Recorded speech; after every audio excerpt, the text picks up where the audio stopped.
So last night I was watching this live debate where these people debate people that are like super, super MAGA, like very, very, very, very far right, and basically debunk their ignorance with facts. There was this one girl on that was debating them. They had a trans co-host on there as well, and they were kind of talking about how much trouble trans people are in and their rights and the fact that they're basically being erased. And this girl literally was like, what are you talking about? Trans people are more prevalent than ever. They have like reality shows. I'm sorry. What fucking planet are you on? Our government has completely wiped the T and the Q completely off of LGBTQ. It's literally not there on any government site. Now we're just LGB, which is ridiculous. They were also wiped from the Stonewall National Monument, which is fucking insane. Trans people were a huge part in the first Pride. It actually was a riot, not a parade. When we were still fighting for our rights, what, like only 30, 40 years ago now?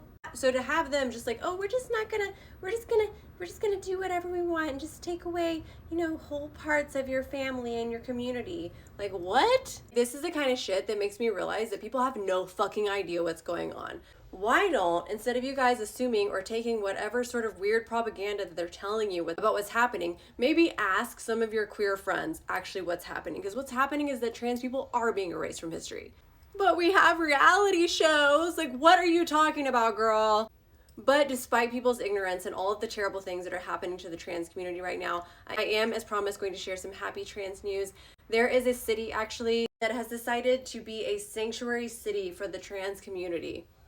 Worcester City Council voted 9-2 to become a sanctuary city for trans and gender diverse people. As reported after a lengthy public discussion, the resolution is non-binding but emphasizes access to trans healthcare and non-cooperation with authorities undermining those rights. They stated that this new declaration bars out-of-state agencies from accessing healthcare data and refuses cooperation with what the council calls potentially harmful policies.